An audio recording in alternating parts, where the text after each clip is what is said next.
What's up guys? So welcome to another video tutorial in Java. So it's 10:19, kakang 10:19 pa lang nun So in this tutorial guys, I just want to say na yung sinasabi ko sa last tutorial, I think, review ko yung paano natin ma-print yung arrays doon, yung arrays ng numbers. So for example, we have integer, 'di ba? Pinag-usapan natin yung arrays. So I'm expecting or at least man kumbaga, I'll assume na alam niyo na. So, kayang-kaya na yan, guys. So, array na lang is equal to, let's initialize it. So, tinuro ko na rin sa inyo ang pag-initialize. So, I'll initialize it right now. In this way. So, alam niyo na to, excuse me. Alam niyo na to, tinuro ko na to sa inyo. So, yun.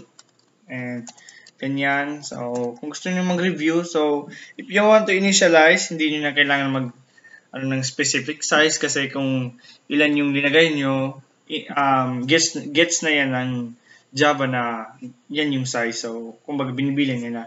So, for example, lagay tayo ng 1, 2, 4, 11, 3, 4, 6, 9, ganyan. Parang set of numbers lang. So, yun. So, yun nga yung gusto kong ipahabol. 12:48 na kasi nun eh.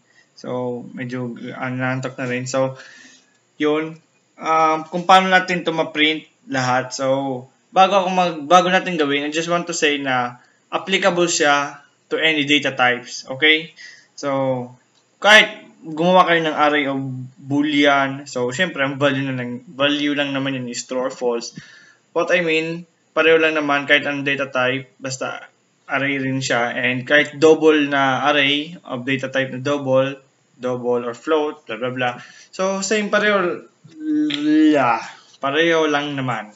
So yun, pareho rin lang naman.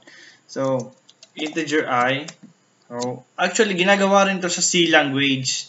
So kung alam niyo na to, parang may hint na kayo. So I'll explain later. So gagawin tayo guys ng for loop. So I'll assume ulit na alam niyo ng for loop because I've already made a tutorial about that. So I'll assume na alam niyo na.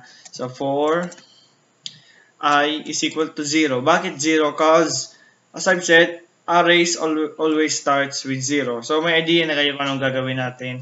Actually, ang gagawin lang naman natin is hindi na ako mag-drawing kasi alam niyo na kung anong itsura nito sa array. So, dinawin ko na sa paint noon. So, this is 0, index 0, 1, 2, 3, 4. So, alam niyo yan.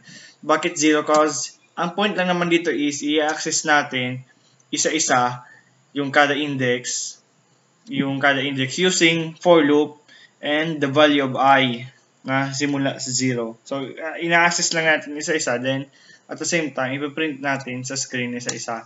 So, for I is equal to 0, I is less than. Bakit less than? Kasi para mag-true at mag-increment tayo, mag-next step tayo sa next index.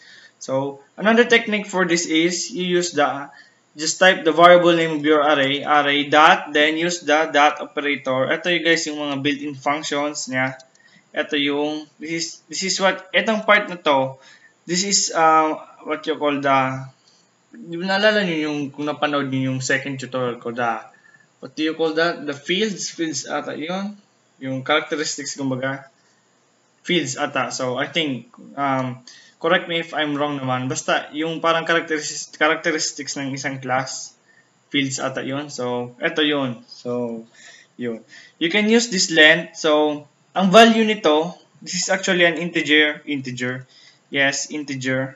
Mag-guess nyo to, actually guys, pag gumawa tayo ng sarili natin na class. So, hindi ko muna yun inaano kasi just wanted for you guys to, para matutunan nyo muna yung basic about programming, yung arrays, loops, ganun. So, para mas maganda na una nyo muna yun matutunan. So, array.length. So, just mag-return lang naman siya ng integer kung ilan yung size nito.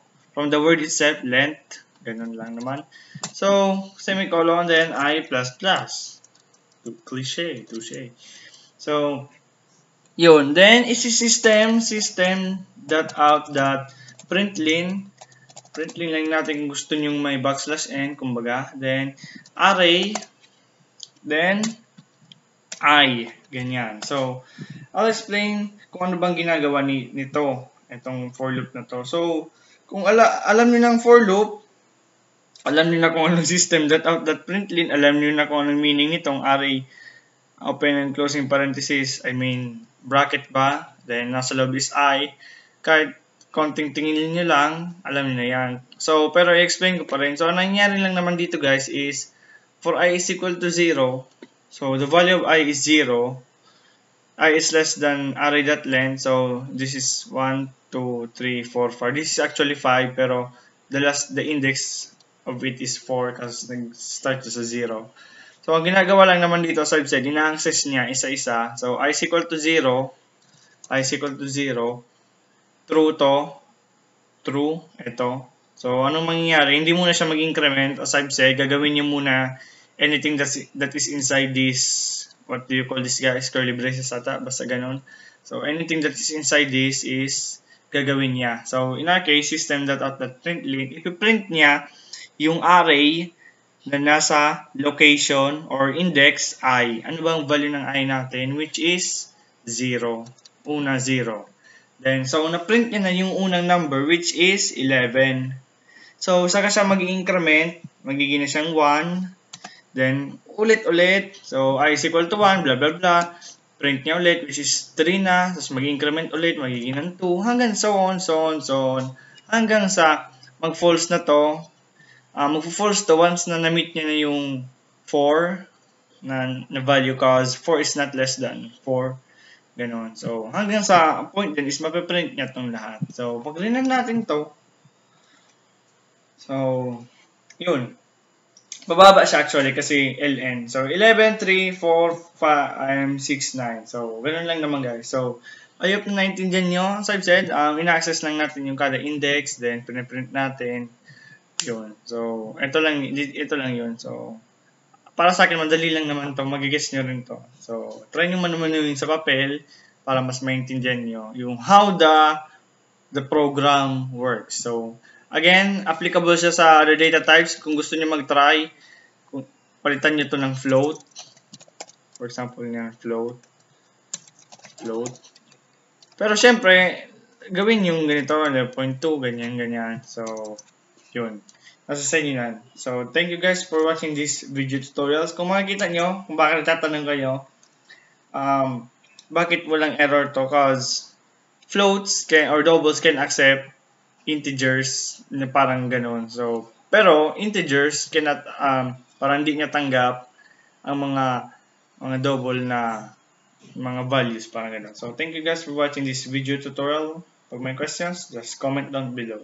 Thanks. Don't forget to subscribe. Thanks.